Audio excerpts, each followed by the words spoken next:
Hi friends, today we'll talk about how to fix or how to solve the problem of Trivago app. You will go to settings. Here you can click on apps, default apps, app settings. On above you can search about Trivago app and you will enter. Here in this page of app info, you will click on Forcestop and you can click OK. Then you will enter to the window of storage.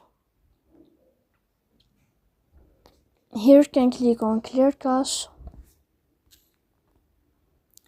In the end you can turn off your phone and you can turn on your phone again.